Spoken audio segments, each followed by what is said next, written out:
नमस्कार, आप देख रहे हैं राष्ट्र धर्म और मैं हूं आपके साथ चंद्रशेखर त्रिशूल। राजस्थान के मुख्यमंत्री अशोक गहलोत कांग्रेस अध्यक्ष पद का चुनाव लड़ेंगे कि नहीं, इस सवाल का जवाब मिल गया है। खुद गहलोत ने ही ऐलान कर दिया है कि वो चुनाव नहीं लड़ेंगे। कांग्रेस की कार्यकारी अध्यक्ष सोनिया गांधी से मुलाकात के बाद मीडिया से बातचीत में गहलोत ने कहा कि पिछले दिनों राजस्थान में जो कुछ हुआ उसके बाद उन्होंने फैसला किया कि कांग्रेस अध्यक्ष पद का चुनाव नहीं लड़ेंगे। इसके साथ ही कयासबाजियों का दौर खत्म हो गया और लगभग तय हो गया है कि गांधी परिवार ने गहलोत की जगह मध्य प्रदेश के पूर्व मुख्यमंत्री दिग्विजय सिंह को चुन लिया है। उन्होंने दिल्ली पहुंचकर अध्यक्ष पद के चुनाव लड़ने का ऐलान किया है। ऐसे में सवाल उठता है कि क्या अशोक गहलोत से राजस्थान के मुख्यमंत्री की कुर्सी भी छिन जाएगी। दिल्ली में जब गहलोत मीडिया से मुखातिब हुए तब उन्होंने कहा कि पिछले दिनों जयपुर में जो कुछ हुआ उसके लिए वो शर्मिंदा हैं और इसके लिए उन्होंने सोनिया गांधी से लिखित माफ़ी भी मांगी है। लेकिन क्या सोनिया ने उन्हें माफ़ कर दिया है? इससे भी बड़ा सवाल है कि क्या गहलोत ही राजस्थान के मुख्यमंत्री बने रहेंगे या जिस तरह उनसे अध्यक्ष पद की उम्मीदवारी छीनी गई उसी तरह कुर्सी भी चली जाएगी। क्या सचिन पायलट की लॉटरी लगने के चांस अब भी बचे हैं? इन्हीं सवालों का जवाब ढूंढने की कोशिश करेंगे। राहुल गांधी जी निकल चुके हैं यात्रा के अंदर। बेरोजगारी, महंगाई के साथ में जो देश के हालात है, शांति, सद्भाव, प्रेम, भाईचारा रहे, ये संदेश दे रहे पूरे मुल्क को वो।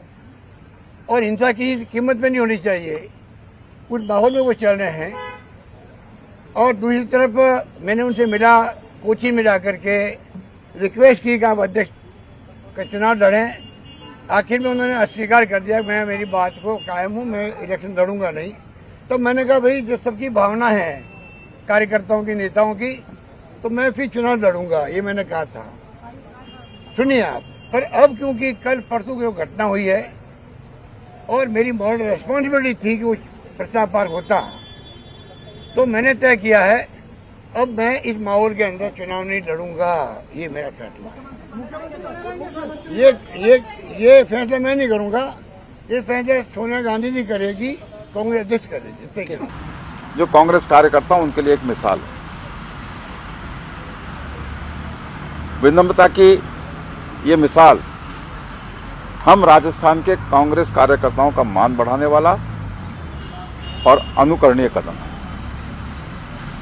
मैं तहे दिल से सम्माननीय अशोक गहलोत जी को साधुवाद देता हूं कि उन्होंने इतना विनम्र और साहसिक कदम उठाया।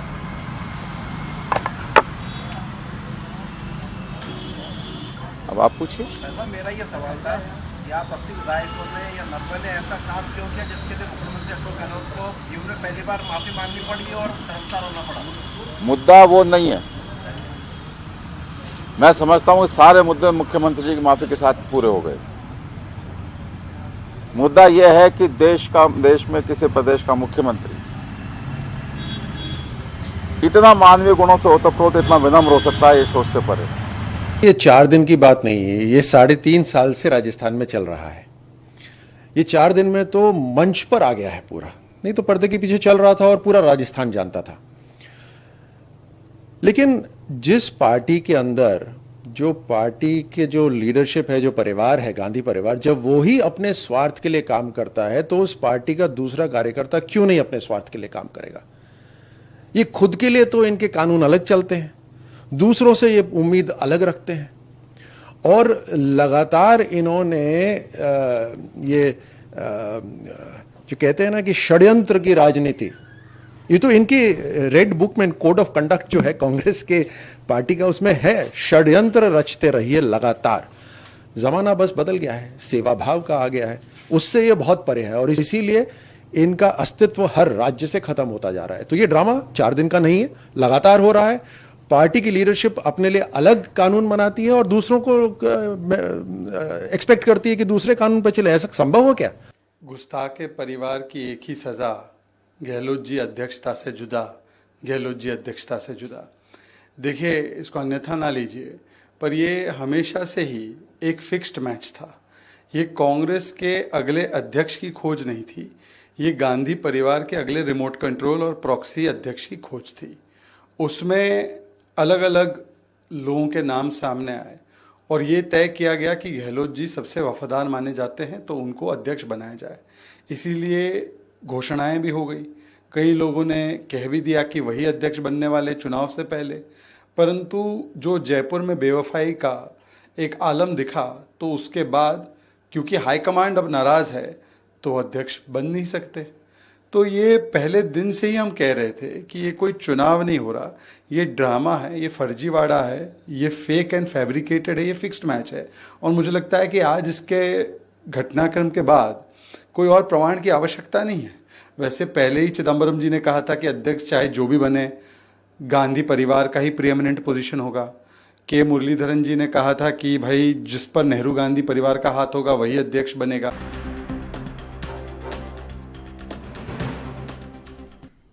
इसी मुद्दे पर चर्चा करेंगे। 3 मेहमान हमारे साथ बने हुए हैं। इंदुकांत दीक्षित, राजनीतिक विश्लेषक, शबनम पांडे बीजेपी से, और रतन तिवारी, नेता कांग्रेस। आप तीनों का स्वागत है एनबी न्यूज पर। रतन तिवारी जी, ये मैच फिक्स है क्या? और स्क्रिप्ट बड़ी धांसू है। मैं जवाब देता हूँ सर। पहले सर कृष्ण सर आपका बहुत बहुत धन्यवाद। ये स्क्रिप्ट कोई फिक्स नहीं है।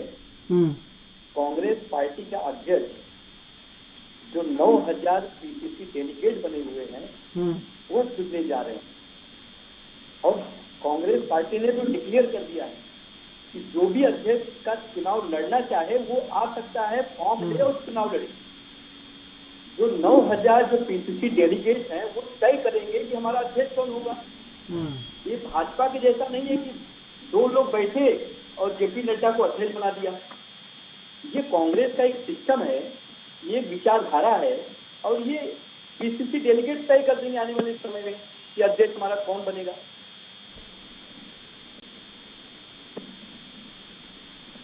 नहीं, ये तो सब आपने बता दिया, लेकिन लगता नहीं है आपको कि पूरी तरह से खीर फैल गई है और रायता बिखर गया है, और जो श्राद्ध में तर्पण होना था वो भी नहीं हो पाया है।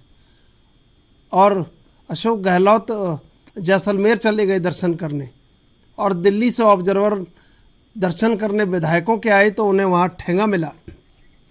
क्या लगता है कि 1-2 दिन में ऑब्जर्वर दोबारा जाएंगे राजस्थान, विधायकों का मन लेंगे, और अशोक गहलोत ने माफ़ी मांग ली है तो विधायक समझ गए होंगे कप्तान सरेंडर है तो खुद को भी सरेंडर करना है। तो क्या वाकई में सरेंडर होगा? सर, अभी वेणुगोपाल जी ने आपके मीडिया के माध्यम से कह दिया है कि 1 से 2 दिन का धैर्य रखिए, राजस्थान का मुख्यमंत्री कौन बनेगा वो क्लियर हो जाएगा। और कल अंतिम दिन है सर नामांकन के लिए। कल 3 बजे तक आप लोग भी धैर्य रखिए। सारी की सारी पिक्चर कल 3 बजे के बाद साफ हो जाएगी। हमारा अगला अध्यक्ष कौन होगा, राजस्थान का अगला मुख्यमंत्री कौन होगा, सब कुछ कल दोपहर 3 बजे तक स्पष्ट हो जाएगा। ठीक है शबनम जी, अब आप क्या कहेंगे कि भाई कांग्रेस में ये क्या चल रहा है? क्योंकि कांग्रेस में जो चल रहा है उसमें आपका बड़ा किरदार है, जानने में, समझने में और पैदा करने में उसे।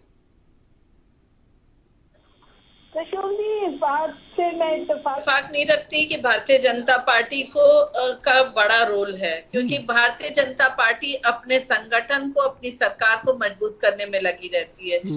लेकिन इतना जरूर कहूंगी कि जो कुछ राजस्थान में हुआ है उसने कहीं ना कहीं गांधी परिवार के सामने एक चुनौती रखी है और बड़ी मुश्किलें पैदा की है। जिसे वो अपनी पहली पसंद कहते थे, उस पहली पसंद ने जिस तरीके की चोट दी है, जो बेवफाई की है, पहली पसंद की बेवफाई है। हाँ, पहली पसंद की बेवफाई है, और उसको जो अंदरूनी चोट है उसको वो बयान नहीं कर पा रहे। और निश्चित तौर पे जब बात आती है अपने पार्टी की सार्वजनिक तौर पे बेइज्जती करना या पार्टी में मुश्किलें पैदा करना, आला कमान के प्रस्ताव को ठुकरा देना और डंके के चोट पे ठुकरा देना, तो उस पर जवाब देने के बजाय भारतीय जनता पार्टी की ओर रुख करने लगते हैं हमारे कांग्रेस पार्टी के नेता। देखिए, अशोक गहलोत जी पहली पसंद जरूर थे, लेकिन वो भी अध्यक्ष बनने से इनकार कर रहे हैं। आप समझ सकते हैं कि कांग्रेस पार्टी में कोई राष्ट्रीय अध्यक्ष बनने से क्यों इनकार करता है, क्योंकि उन्हें पता है वो अध्यक्ष तो बन जाएंगे, पर पर्दे के पीछे से राहुल गांधी जी की मनमानी जो उनके फैसले होंगे, उससे उनकी जो किरकिरी होगी, उन्हें राजनीति से ही हाथ धोना पड़ेगा। नहीं, ये भी है कि भाई राहुल गांधी के बॉडीगार्ड, उनके चपरासी ड्राइवर भी डांट दे राष्ट्रीय अध्यक्ष को, ये भी तो बात है। गुलाम नबी आजाद तो यही कह रहे थे। नहीं, निश्चित तौर पे मैं तो कह ही रही हूँ, जब आप फैसला ही नहीं ले सको, आपको हिमालय पे बैठा दो, आपको अमेरिका पहुंचा दो, अमेरिका का प्रेसिडेंट बना दो, लेकिन एक फैसला लेने के लिए आपको किसी के तलवे चाटने पड़े, तो वैसे पद, ऐसे डेकोरेटिव पद की कोई जरूरत नहीं होती है। इससे अच्छा मुख्यमंत्री बन के रहो, आराम से रहो। गहलोत जी बार बार इस तरफ इशारा करते रहे, और उनके विधायक ने जिस तरीके से किया, विधायकों ने, वो साफ तौर पे दिखा रहा है कि स्वार्थ सिद्धि की तरफ वो भी है, क्योंकि उन्हें पता है वहां रहकर वो कहीं के नहीं। दिग्विजय सिंह जी उछल कर क्यों आते हैं? क्योंकि दिग्विजय सिंह राजनीतिक तौर पर आजकल हाशिए पे चल रहे हैं, तो उन्हें लगा कि चलो कम से कम कहीं तो बैठेंगे हम, उन्हें बैठने की जगह मिल गई, और वो तैयार होंगे कि हाँ, राहुल गांधी जी या गांधी परिवार जो बोलेगा उतनी उठक बैठक कर लेंगे। अब ये देखने की बात है। देखिए, अध्यक्ष कोई भी बन जाए, लेकिन वो बंधुआ मजदूर होगा गांधी परिवार का, ये तय है। और इस बात को समझने के बाद कोई अध्यक्ष पद लड़ना चाहता है, तो वो सामने आएगा। साफ तौर पे दिखता है कि आंतरिक लोकतंत्र की जो धज्जियां कांग्रेस पार्टी में उड़ाई गई है, जो दिख रहा है, ये राजस्थान ही नहीं, पूरे देश को दिख रहा है। और ये एक बड़ी लकीर गांधी परिवार के माथे पर है कि अब G23 नेताओं ने जिस तरीके से बगावत दिखाया, अब किसी सरकार में रहने वाले मंत्री और विधायक डंके के चोट पर सोनिया गांधी जो इनकी अंतरिम अध्यक्ष है, उनके प्रस्ताव को एक तरफ कर देना, और निश्चित तौर पे गहलोत जी को क्लीन चिट मिल गया, लेकिन गहलोत जी के इशारे के बगैर ऐसा नहीं हो सकता। तो ये जो प्रपंच खेला गया था राजस्थान में, जिसमें कहना कुछ चाहते थे, करना कुछ चाहते थे, इस बार गहलोत जी बैकफुट पे खड़े हैं। लेकिन उसके साथ साथ गांधी परिवार को भी ये समझ में आ गया कि उनकी जो साख और सम्मान थी पार्टी में, अब उसकी धज्जियां उड़ते दिख रही है। रतन तिवाड़ी जी, एक पर्चा तो हाथ में रखा अशोक गहलोत ने, दूसरा पर्चा कुर्ते की जेब में रखा, बगल वाली में।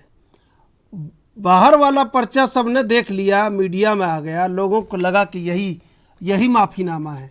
लेकिन अंदर वाले पर्चे में क्या लिखा था? अंदर वाले पर्चे में एक लाइन लिखी थी कि अगर राजस्थान चला गया तो समझ लीजिए वापसी होना बड़ा मुश्किल हो जाएगा। और दूसरी लाइन ये कि भारत जोड़ो यात्रा राजस्थान से भी निकलनी है और वहाँ से आगे जम्मू कश्मीर तक जानी है। अगर कुछ भी गड़बड़ हुई तो कितना बड़ा दुष्प्रभाव राजस्थान में पड़ेगा। विरोध प्रदर्शन नहीं होना चाहिए, कांग्रेस में फूट नहीं होनी चाहिए, बहुत सारी बातों को संभाल के रखना है। और उसमें अशोक गहलोत परिपक्व हैं और उसको संभालने के लिए वो तैयार हैं, और जो गलती हुई उसके लिए माफ़ी दीजिए। ये जवाब मैं आपसे लूँगा, लेकिन इससे पहले लेंगे एक छोटा सा ब्रेक के बाद फिर हाजिर होंगे।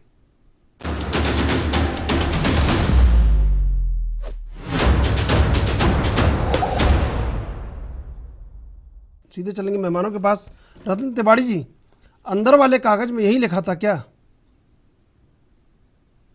और इस बात को सोनिया गांधी समझ गई?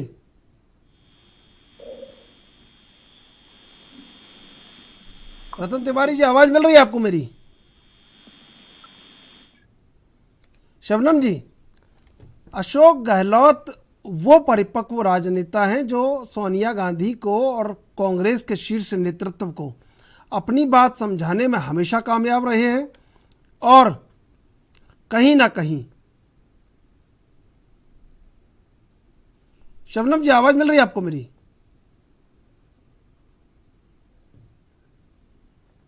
सियासी हलकों में अशोक गहलोत ने एक धारणा बना दी कि वो राजस्थान सीएम का पद नहीं छोड़ना चाहते थे और कांग्रेस अध्यक्ष का चुनाव लड़ने पर उन्हें नामांकन से पहले राजस्थान सीएम का पद छोड़ना पड़ता और ये उनके खेमे के विधायक नहीं चाहते थे। राहुल गांधी ने नॉन गांधी अध्यक्ष का फार्मूला दिया। गहलोत के पास नामांकन दाखिल करने के अलावा कोई चारा नहीं था। एक व्यक्ति एक पद की वजह से उन्हें पद छोड़ना पड़ता। नया सीएम चुनने के लिए रविवार को जयपुर में विधायक दल की बैठक में प्रस्ताव पारित नहीं हो पाया। इस घटना के बाद गहलोत कुछ समय के लिए सीएम पद बचाने में सफल तो हो गए, लेकिन उन पर अब सवालों की घेरे और प्रश्न चिन्ह लगातार हावी होने लगे हैं। माफीनामा लीक हुआ तो क्या इसमें गहलोत की स्ट्रेटेजी है, रणनीति है? शबनम जी बड़े परिपक्व राजनेता हैं और कहीं ना कहीं शीर्ष नेतृत्व को अपनी बात मनवाने में हमेशा कामयाब रहते हैं। क्या लगता नहीं कि गहलोत का दाव हमेशा भारी? निश्चित तौर पर अब तक के उनके राजनीतिक जीवन में ऐसा ही रहा, लेकिन कहीं ना कहीं इस बार ये परिपक्व नेता गच्चा खा गए। जिस तरीके का खेल राजस्थान में ये खेलना चाहते थे, इनके खिलाफ चला गया और उसने कहीं ना कहीं पूरी कांग्रेस पार्टी को ये संदेश दे दिया कि इस तरीके से कहीं पे छत्रक जो इनके हैं वो बगावती तेवर सोनिया गांधी और राहुल गांधी को दिखा सकते हैं। तो इस बार पासा पलटने से काफी नुकसान हुआ, क्योंकि कहीं राहुल गांधी जी भारत जोड़ो यात्रा में गए और जरूरत पड़ रही है अब कांग्रेस जोड़ो की, और यात्रा में जो किरकिरी की है और जिस तरीके से पहली बार ऐसा हुआ है कि प्रस्ताव को, सोनिया गांधी जी के प्रस्ताव को उन्होंने खिलाफत कराया, और जब खिलाफत कराया उसको समझते हुए सोनिया गांधी जी ये इस पेश में जरूर होंगी कि अब राजस्थान की स्थिति को कैसे संभाला जाए और गहलोत जी का क्या किया जाए।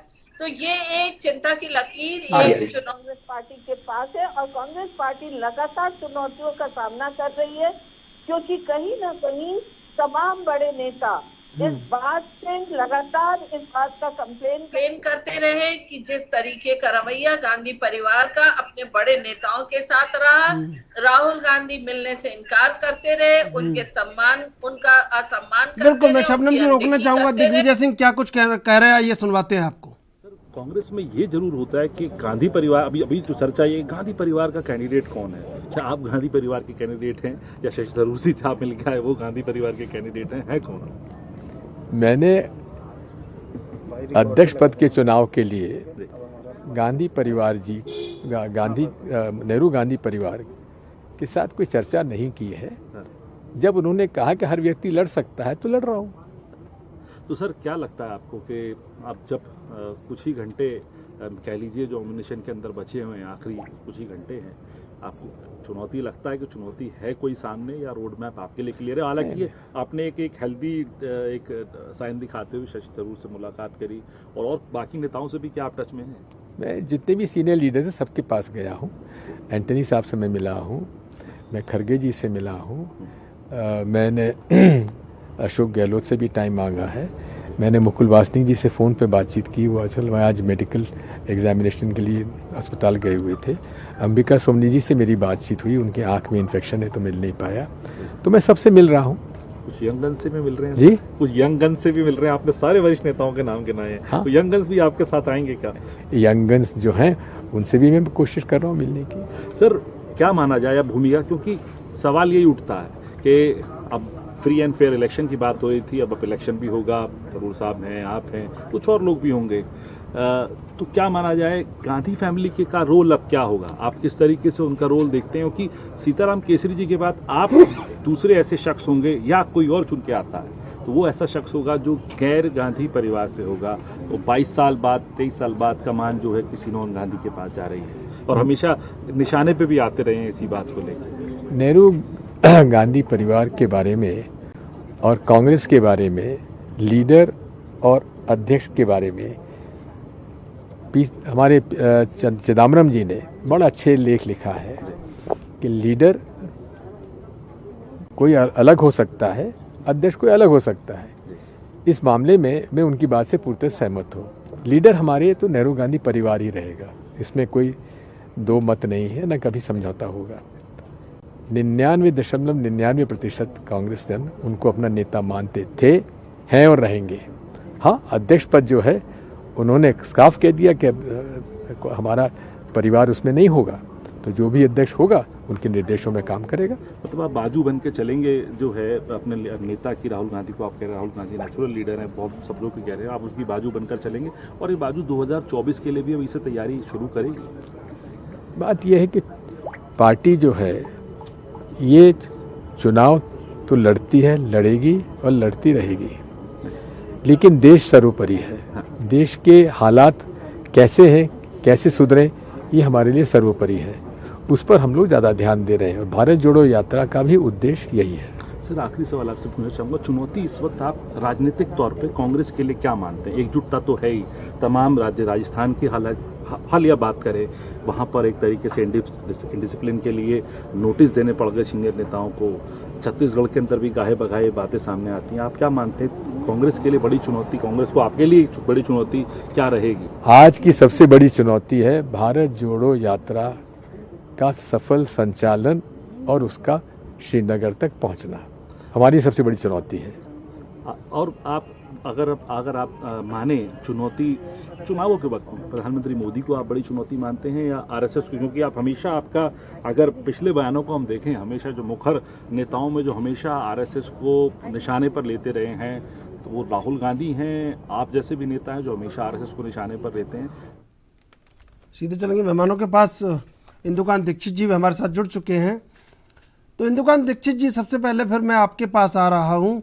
ये जो सॉप ओपेरा के स्क्रिप्ट राइटर हैं, क्या धांसू स्क्रिप्ट लिखते हैं? ये उसी तरह की स्क्रिप्ट है क्या? देखिए चंद्रशेखर जी, सभी को नमस्कार। पहले जी, जो कुछ हो रहा है कांग्रेस में इस समय, ये कांग्रेस के लिए बहुत ही गंभीर चिंता का विषय है और सोप ओपेरा तो बन जा रहा है ऑटोमेटिक। मेरा ये मानना है कि ये सोप ओपेरा का स्क्रिप्ट नहीं लिखा गया है, ऑटोमेटिक कहते हैं ना कि it is unfolding on its own way. तो संयोग से ये सोप ओपेरा जैसा दिख रहा है, लेकिन ये देश के एक प्रमुख विपक्षी दल के लिए, और आज की डेट में अभी भी वो मुख्य विपक्षी दल है, उसके लिए अच्छा नहीं है और उसके कारण मेरा ये मानना है कि देश के लिए अच्छा नहीं है। जिस तरह से कांग्रेस के शीर्ष नेतृत्व ने स्वयं प्रमोट किया और ये लगभग कहा कि ये स्पष्ट संदेश था सारे राजनीतिक सर्किल्स में और मीडिया में और देश में कि अशोक गहलोत ही नए अध्यक्ष होंगे राष्ट्रीय कांग्रेस के, और उनके अनुभव और इन चीजों की प्रशंसा उनके सारे प्रवक्ताओं ने इस बीच की। लेकिन थोड़ी सी बात अगर स्वार्थ की या अपने हित की आई तो उन्होंने किस तरह से कांग्रेस के शीर्ष नेतृत्व के जो निर्देश थे उनका भी उल्लंघन किया और करवाया। तो एक छोटे से ये कहने से आज जो उन्होंने सोनिया जी को कहा कि आई रियली फील सॉरी, इससे बातें नहीं खत्म होती। हाँ, ये ठीक है कि सुबह का भटका अगर शाम को वापस आ जाता है तो उसे भटका नहीं माना जाता है, तो देर आए दुरुस्त आए। लेकिन यहाँ पूरा गांव भटका हुआ है इंदुकांत जी, कितने लोग लौटेंगे? पूरा शहर का शहर भटक गया है। ठीक कह रहे, देखिए पूरी स्थितियां इस तरह से बनी, शहर को तो थोड़े देर के लिए छोड़ दीजिए चंद्रशेखर जी, जो स्थितियां राजस्थान की बनी वो इतनी अप्रिय हैं और वो भी चुनाव के साल में, चुनाव से एक साल पहले। तो मतलब जो तैयारियां हैं चारों तरफ, आप देखें कि इन स्थितियों में अगर कोई ग्रुप सचिन पायलट का या कोई भी वापस भाजपा में अपने लिए अगर कोई देखता है अपॉर्चुनिटी या अवसर, तो उसको आप शिंदे गुट जैसे शिवसेना से हट करके भाजपा के साथ महाराष्ट्र में गया। भाजपा में कोई अपॉर्चुनिटी नहीं देखी जा सकती। वहाँ 10-12 मुख्यमंत्री इस समय जमा है, मौजूद है।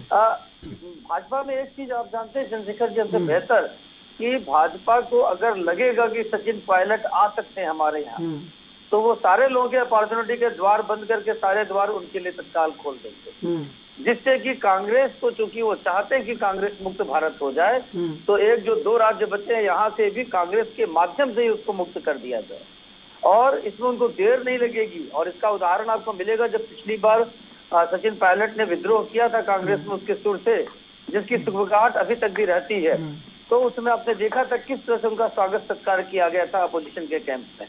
तो इसमें कहीं संशय नहीं होना चाहिए कांग्रेस को।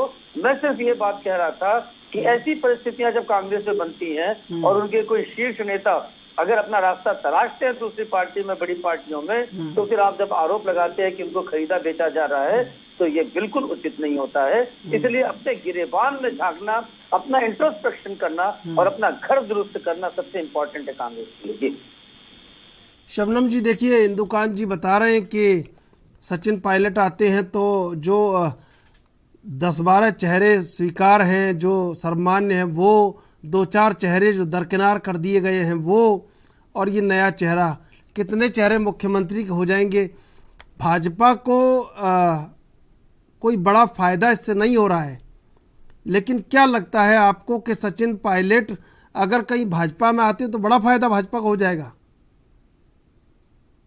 देखिए त्रिशूल जी, संभावनाओं पे टिप्पणी करना तो मुश्किल है, क्योंकि संभावनाओं पे टिप्पणी करके कहीं ना कहीं और परिस्थिति को मैं नहीं बता सकती, लेकिन अगर हमारे किसी भी प्रदेश में देखिए तो मुख्यमंत्री बनने लायक तमाम ऐसे नेता मिल जाएंगे। हर प्रदेश में आपको 10 से 12 नेता ऐसे दिखेंगे जो मुख्यमंत्री की दौड़ में हो सकते हैं, पर एक अनुशासन के बीच रहना भारतीय जनता पार्टी के कैडर में आपने लगातार उत्तर प्रदेश में भी देखा होगा। कई लोगों को संगठन से मंत्री पद दिया गया और कई मंत्री को संगठन में भेजा गया, और उन्होंने सहर्ष इसको स्वीकार किया, क्योंकि पार्टी सर्वोपरि है, संगठन सर्वोपरि है। अब बात देखी जाए तो मैंने सुना अभी दिग्विजय सिंह कह रहे थे कि देश सर्वोपरि है। इसे तो भारत की हर जनता और हर पार्टी मानती है कि देश सर्वोपरि है, पर वो कहते हैं कि देश की हालात जो है, और मेरा मानना है कि वो गलत कह रहे हैं। देश की हालात वो पार्टी की, अपनी कांग्रेस पार्टी की हालात पे कहने के बजाय देश की हालात कह गए, क्योंकि कांग्रेस पार्टी की हालात निश्चित तौर पर चिंताजनक है। और आज वो जिस तरीके से कह रहे थे कि अध्यक्ष होना एक है और लीडर होना पार्टी का एक है, तो साफ तौर पे वो रबर स्टैम्प बनने के लिए या बंधुआ मजदूर बनने के लिए तैयार दिख रहे थे। और पूरी तरीके से उनकी जो भाषा थी वो ऐसा ही लग रहा था कि वो नतमस्तक थे गांधी परिवार। वो बहुत पहले से है, बहुत पहले से है। वो तो आपको पर हाशिए पे आज से नहीं है, वो तो बहुत पहले से है। नहीं, वो पहले से चहेते थे, लेकिन आजकल गहलोत जी के सामने वो हाशिए पे चल रहे थे। लेकिन जहां मौका मिला उन्होंने साफ तौर पे बता दिया कि मैं आपका पहला और सबसे पसंदीदा बंधुआ मजदूर बनूंगा और रबर स्टैम्प की तरह काम करूंगा। तो ये जो आंतरिक इनके लोकतांत्रिक व्यवस्था दिखा, ये पूरी तरीके से साफ कर दिया, क्योंकि थरूर जी लगातार बात कर रहे थे कि चुनाव हो तो उसके पारदर्शिता रखा जाए, पर आज दिग्विजय सिंह के बयान को सुनने के बाद ऐसा साफ तौर पे मैं कह सकती हूँ, और सुनने वाले हर एक दर्शक कह सकते हैं कि ये रबर स्टैम्प तैयार है।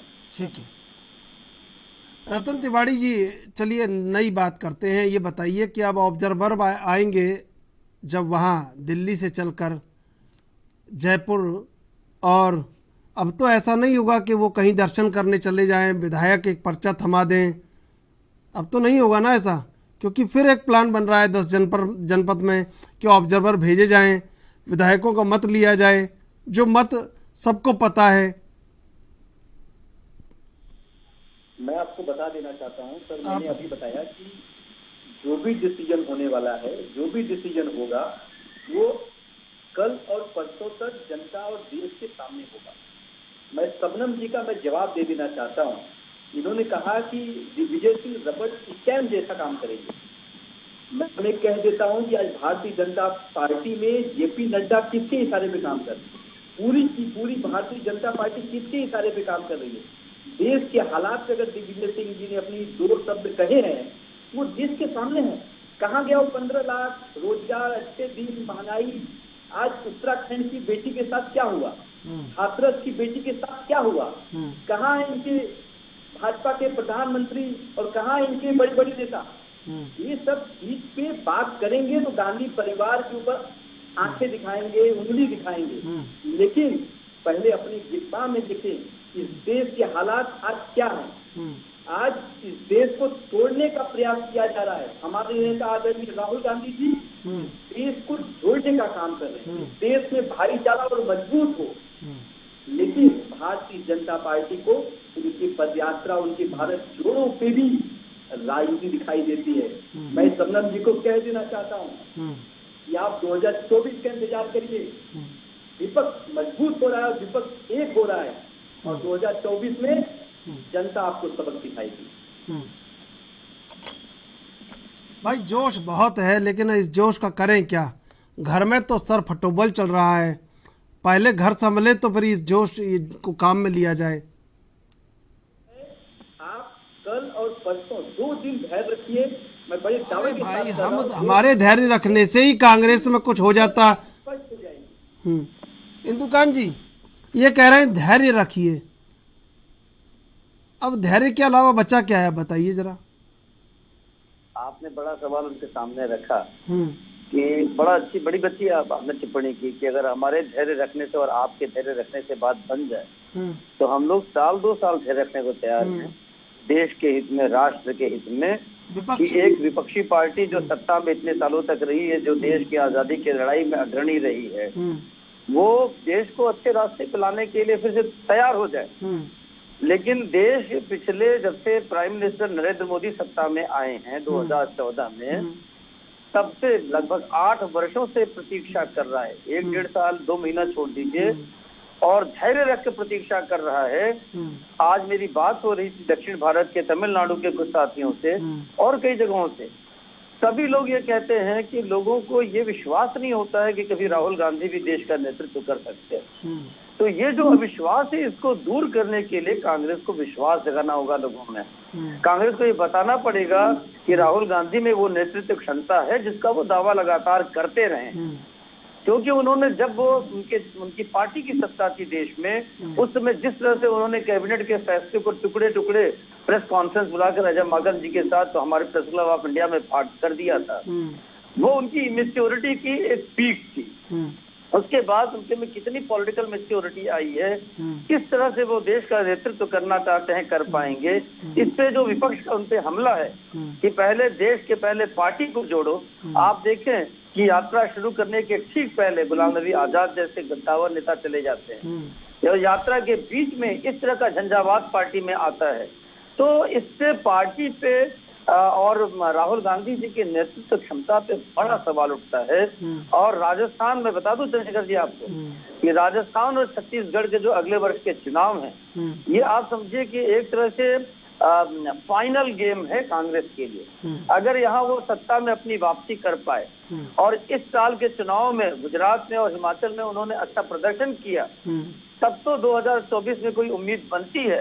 अन्यथा आप जिस 2024 की बात तिवारी जी कर रहे हैं, आप ये देख लें कि रोज कभी ममता बनर्जी की तरफ से, कभी राष्ट्रवादी कांग्रेस की तरफ से, कभी तमिलनाडु के जो क्षेत्रीय क्षेत्रप है उनकी तरफ से, कभी तेलंगाना के राव साहब की तरफ से, सबके यहाँ से, नीतीश जी तो सबसे आगे बढ़ ही रहे हैं, आपके केजरीवाल की तरफ से, कि देश का नेतृत्व कोई कर सकता है, विकल्प बन सकता है तो मोदी जी का वो बन सकते हैं। ऐसे में अगर कई बार आप जानते हैं ममता जी ने खुलेआम नेतृत्व क्षमता पे और कार्यशैली पर राहुल जी के सवाल उठाया है। तो इस सब चीज का काट करके नेतृत्व विपक्ष का अपने हाथ में लेना बहुत बड़ी बात है, जिसके लिए बहुत काम करना पड़ेगा कांग्रेस को, राहुल गांधी को।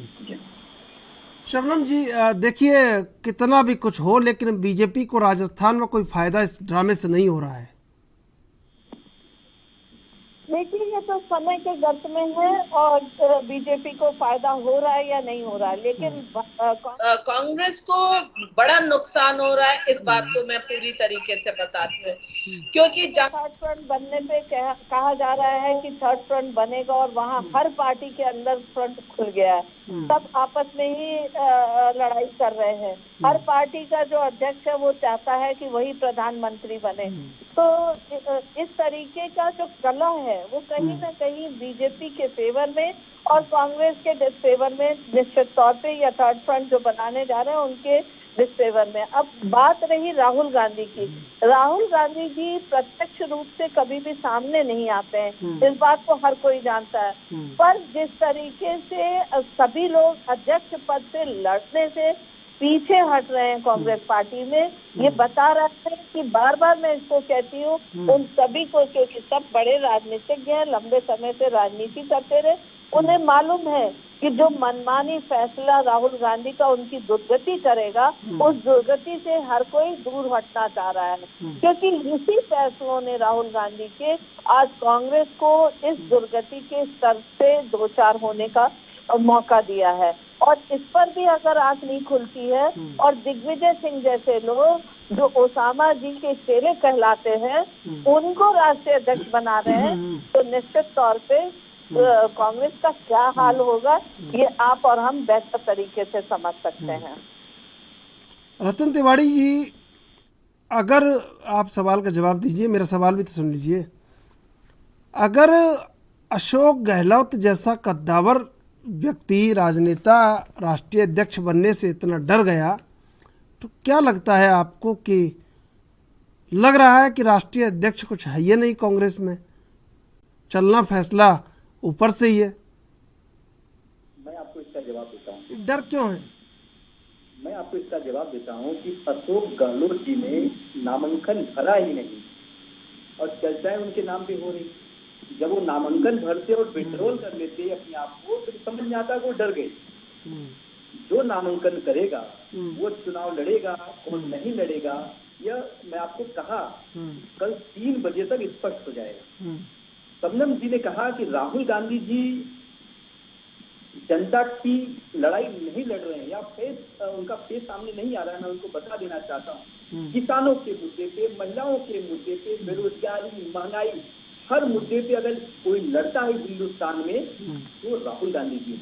राहुल गांधी जी मजबूती से जनता की आवाज को सामने रख रहे हैं, चाहे लोकसभा हो, ये चंद्रशेखर राव या अरविंद केजरीवाल, ये सब लोग क्या कर रहे हैं, ममता बनर्जी। मैं आ रहा हूँ सर, आ रहा हूँ। इन्होंने कहा कि विपक्ष में सभी प्रधानमंत्री बनना चाहते हैं, मैं उससे भी आ रहा हूँ। इनको पता है ये संविधान है, इस लोकतंत्र में जब सारी पार्टियां मिलकर चुनाव लड़ती हैं, जिस पार्टी का संख्या बल ज्यादा होता है, जिसकी ज्यादा एमपी चुन के आते हैं, प्रधानमंत्री का कैंडिडेट उसी पार्टी का होता है। इनको थोड़ा धैर्य रखना चाहिए, ये बौखलाहट है। हम 2 लोगों के साथ कौन बौखला कौन रहा है, ये बताइए जरा, कौन बौखला रहा है? कौन बौखला रहा है? बीजेपी? 9,000 लोग। नहीं भाई, बौखला कौन रहा है? बीजेपी? जेपी नड्डा जी। अरे कमाल कर रहे हैं आप तिवारी जी, कमाल कर रहे हैं आप। कैसे बौखला रहे जेपी नड्डा जी? उनका क्या लेना देना भाई? आपके घर में भगदड़ मची हुई है। ये बात कर रहे हैं, फिर हम ऐसा नहीं है कि हम बंद दरवाजे में 2 लोग मिलकर राष्ट्रीय अध्यक्ष बना दिए। शबनम जी, बात हो रही है रतन जी। शबनम जी देखिए, हाँ। ये गजब का इन्होंने इल्जाम लगाया आपके ऊपर। इस इल्जाम से तो बहुत क्या ही आपसे मैं, आप जवाब खुद ही दे दीजिए। नहीं, वही तो मैं जवाब दे रही हूँ कि अगर घर में किसी के आग लगे तो परेशानी सबसे पहले घर वालों को होती है। पर इन्होंने तो वो कहावत कह दिया कि काजी भी दुबले किए हुए शहर के अंदेशा से। भाई भारतीय जनता पार्टी की सेहत में क्या फर्क पड़ता है? फर्क तो आपकी सेहत में पड़ रहा है कि अपने ही घर से राहुल गांधी जी को भाग के जाना पड़ा तेलंगाना। तो ये बड़ी बात तो है ना कि उनको कहाँ जाना पड़ गया छोड़ के। तो अगर वो अमेठी छोड़ के, जो उनकी वो सोचते थे कि उनकी विरासत है वहाँ पे, वो जाना पड़ा रतन जी सुन लीजिए भाई, सुन लीजिए। रतन जी उनको जाना पड़ा और उत्तर प्रदेश जहाँ से उनके परिवार ने कई चुनाव लड़े हैं, उस उत्तर प्रदेश में उनके चुनाव में अभी 2022 चुनाव में क्या हासिल हुआ, इस पर आपको चिंतन करना है, समीक्षा करना और आपकी सेहत पे फर्क पड़नी चाहिए। और आप तो खुश इस बात से हैं कि शायद भारतीय जनता पार्टी की सेहत पे, भारतीय जनता पार्टी की सेहत पे कोई फर्क नहीं पड़ना। राजस्थान आपके हाथ से निकल गया और छत्तीसगढ़ भी अब निकल गया, ये आप समझ जाइए। और गहलोत जी का क्या करेगी सोनिया गांधी जी, इस पर सोनिया गांधी जी को अब चिंतन करना है। सचिन पायलट ने साफ तौर पे कह दिया कि जब आला कमान फैसला लेगा उसके बाद मैं कुछ बोलूंगा। तो आज तराजू किस तरफ भारी रखना है ये सोचना पड़ेगा सोनिया गांधी जी को। इंदुकांत जी, ये कांग्रेस में इतनी क्रांति क्यों हो रही है? सत्ता में नहीं है, कहीं नहीं है, उसके बावजूद इतनी बड़े राष्ट्रीय स्तर पर क्रांति हो रही है। इसके दो बड़े कारण है चंद्रशेखर जी। तिवारी साहब को शायद उतना अच्छा नहीं लगेगा। देखिए, कभी भी जो ग्रेविटेशनल रूल होता है, जहाँ पे वजन होता है, जहाँ पे नेतृत्व क्षमता जबरदस्त होती है, कोई सोर्स ऑफ बिग अट्रैक्शन होता है, उसके इर्द गिर्द सारी चीजें अपने आप रीसेट हो जाती हैं। जो बिग बैंग थ्योरी है उसमें भी यही बातें। तो एक जो बड़ा कोई न्यूक्लियर पावर हो, जैसे मान लीजिए कि सोलर सिस्टम में सूर्य है तो आसपास ग्रह उसके हिसाब से स्थित रहते हैं और अपनी परिधि में रहते हैं। ठीक उसी प्रकार से किसी राजनीतिक दल में, किसी संगठन में अगर नेतृत्व बड़ा हो, बहुत शक्तिशाली हो, शक्तिशाली का अर्थ ये नहीं कि मसल पावर, ये कि उसके नेतृत्व को सारे लोग निर्विवाद रूप से मानते हो, फॉलो करते हो, तो वहां पे इस जगह विवाद कम देखने को होते हैं, लेकिन सुगबुगाहट होती है, खुलकर सामने नहीं आते और बातचीत से उस सोल्यूशन करते हैं। जहाँ पे लोग देखते हैं एक बार कि नेतृत्व कमजोर हो रहा है तो नीचे की फोर्सेस उस पर हावी होने की कोशिश करते हैं, अपनी अपनी बात को हावी करने की कोशिश करते हैं। और दूसरा बड़ा कारण है जो आपने खुद स्वयं कहा कि सत्ता से दूरी। देखिए, आजादी के बाद से ही कांग्रेस सदा सत्ता के आसपास रही है, सत्ता में रही है, तो कांग्रेस और कांग्रेस जन को सत्ता से बाहर रहने की आदत नहीं है। इसका उदाहरण आपको इसमें नजर आएगा चंद्रशेखर जी कि जो विपक्ष की राजनीति है उसकी एक्सपर्टीज बीजेपी की है, क्योंकि वो लगातार ज्यादातर समय जनसंघ के रूप में, जनता पार्टी के रूप में या भाजपा के रूप में विपक्ष में रहे हैं, तो उनकी विपक्ष की राजनीति बहुत अच्छी होती है। उनको सत्ता की आदत अब पड़ी कि सत्ता कैसे कैरी ऑन करना होता है। आपको याद होगा चंद्रशेखर जी कि जब वाजपेयी जी पहली बार एक 6 वर्ष की सरकार चला रहे थे केंद्र में, तो कई बार उनके सेक्रेटरीज और मिनिस्टर्स में विवाद हो जाता था। न तो सेक्रेटरी ये मानते थे कि लंबे समय तक रहने वाली सरकार है, और न तो मिनिस्टर्स ये समझ पाते थे कि वो मिनिस्टर हैं, सेक्रेटरी से उनसे कैसे व्यवहार करना है। तो यही चीज कांग्रेस में इसका रिवर्स साइड है, रेसिप्रोकल साइड है। कांग्रेस को और कांग्रेस जन को सदा सत्ता का सुख मिला है, सत्ता में कैसे काम किया जाता है, सत्ता के माध्यम से जनता को कैसे साथ रखा जाता है, सत्ता का उपयोग कर करके लोग एकजुट रहते थे। सत्ता एक जोड़ने का सूत्र होता था, माध्यम होता था उनके यहाँ। अब जब वो बिल्कुल उनसे कट ऑफ हो गया और उनको कहीं ये उम्मीद नहीं थी कि लगातार दूसरा टर्म 2019 में बीजेपी को और मोदी जी को मिलेगा, और मोदी जी की जो राजनीति का तरीका है उसमें उन्होंने कांग्रेस को बिल्कुल मिनिस्क्यूल कर दिया, अपने लेवल पे बहुत साइडलाइन कर दिया है। और जो पप्पू का फार्मूला उन्होंने चलाया कि राहुल गांधी पप्पू हैं, वो तो ऐसा उन्होंने क्वाइन किया आइडिया और वर्ड, जो भी इसके पीछे स्ट्रेटेजी में रहा हो, कि जब भी राहुल गांधी भी कोई विचार करते हैं, कांग्रेस के बहुत सारे नेताओं को हमने देखा जब वो बात करते हैं तो वो पहले पप्पू के ग्रह से, पप्पू के जो वो ग्रहण से बाहर निकलने की कोशिश करते हैं। आपको याद होगा कि प्रधानमंत्री ने 2019 के लोकसभा चुनाव में ऐसे इशारे किए थे, ऐसे बाਹਾਂ उठाने के। उसके बाद आपने देखा होगा कि राहुल गांधी ने प्रैक्टिकली इस चीज में काफी बदलाव किया। तो इससे पता चलेगा आपको कि किस तरह से इस तरह के मनोवैज्ञानिक हमले किए जाते हैं एक दूसरे के ऊपर, और उसका भी प्रभाव लोगों के नेतृत्व में और अपने काम काज के शैली में, तरीके में पड़ता है।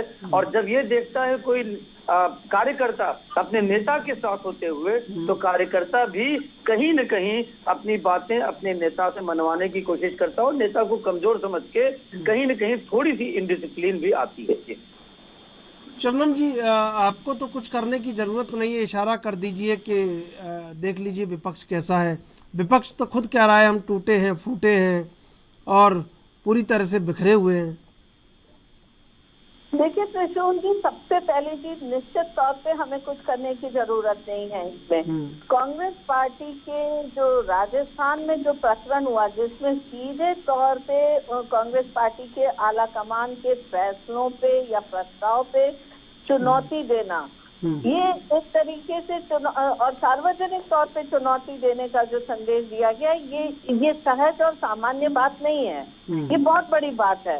तो इस पर अब वो किस तरीके से डैमेज कंट्रोल करेंगे, किस तरीके से सामंजस्य बैठाएंगे, आज ये कांग्रेस पार्टी के लिए बहुत बड़ी, क्योंकि सर पर 2024 का चुनाव है, उधर इनकी भारत जोड़ो यात्रा है, और जो डैमेज हुआ है इन्हें, ये राजस्थान का प्रकरण जरूर है, लेकिन ये डैमेज इन्हें पूरे भारत में ये संदेश गया है कि किस तरीके से इनका गांधी परिवार, जो हमेशा से कहा जाता था कि कार्यकर्ताओं को एक चुंबक की तरह आकर्षित करता था, तो ये बताता है राजस्थान का प्रकरण या G23 का प्रकरण कि ये चुंबकीय ताकत गांधी परिवार का खत्म हो गया है, और देश के हर कोने से जो आवाज उठ रही है, जो तमाम इनके बड़े बड़े नेता पार्टी छोड़कर जा रहे हैं, ये साफ तौर पे दिखा रहा है कि अब वो दौर गया।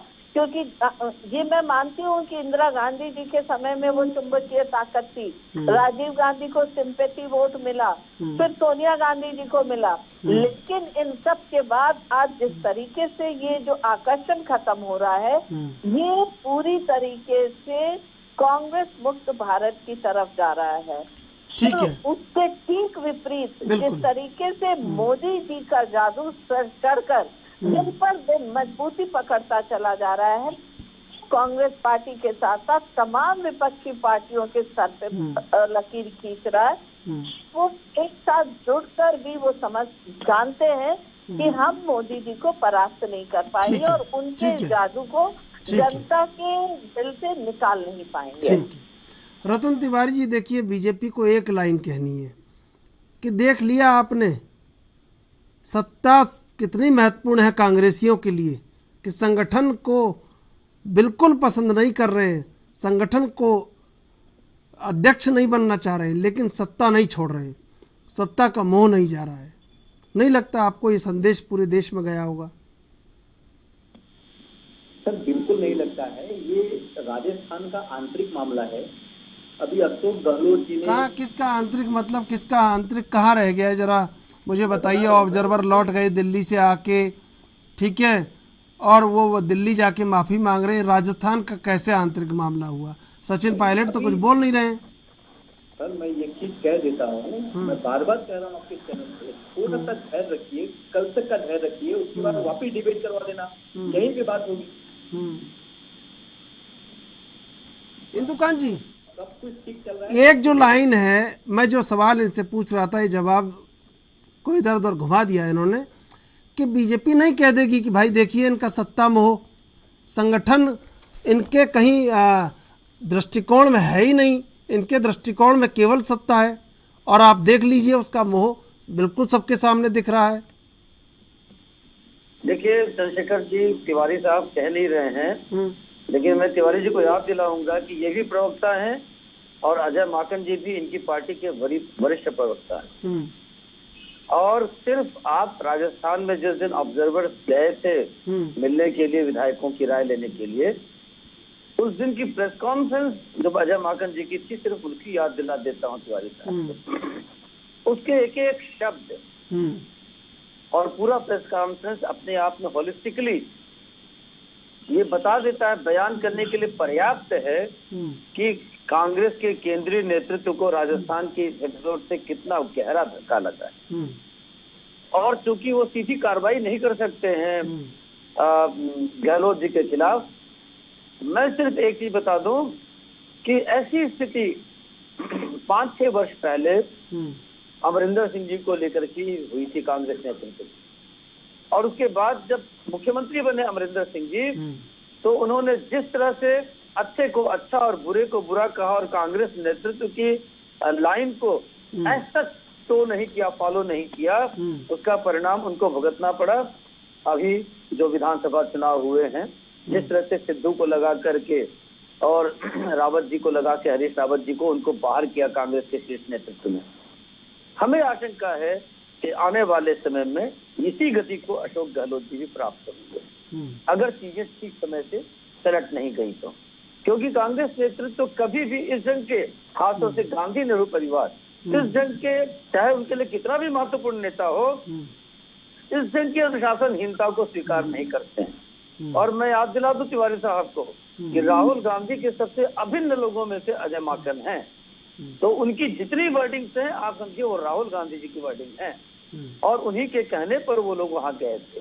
और उनके साथ जैसा व्यवहार करवाया गया, वो दिन दूर नहीं है कि इसका हिसाब किताब कांग्रेस का शीर्ष नेतृत्व करेगा, और अशोक गहलोत जी को इस समय का इंतजार करना चाहिए। और लेकिन कांग्रेस के शीर्ष नेतृत्व को मैं सलाह दूंगा, मैं अनुरोध करूंगा कि अपने जो बड़े बड़े इस तरह के क्षत्रप हैं, उनको इस तरह की छोटी छोटी घटनाओं के लिए, ठीक है उनके नेतृत्व पर सवाल उठाना एक बहुत बड़ी घटना है, बहुत बड़ा अनुशासनहीनता है, लेकिन इन छोटी घटनाओं के लिए उनका त्याग, उनको शहीद मत कर दें, उनकी शहादत न देते, नहीं तो राज्यों में धीरे धीरे करके आपके बड़े क्षत्रप और जगह रास्ते तलाश रहे हैं, और पार्टी दिनों दिन कमजोर होती जा रही है, और ऐसी स्थिति कांग्रेस के लिए बहुत ही अप्रिय है।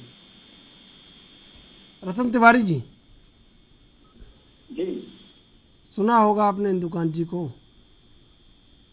मैंने सुना, इनके हर स्वीकार नहीं किया, सवाल में जवाब भी इन्होंने दे दिया। अजय माकन जी की प्रेस कॉन्फ्रेंस मैंने भी सुनी थी, उन्होंने बहुत सी बातें रखी, आला कमान को उन्होंने रिपोर्ट भी दिया है, इसीलिए अशोक गहलोत आज आए थे। उन्होंने 2 लाइन में उसका खेद भी व्यक्त किया है, जो नहीं होना चाहिए था वो हुआ है।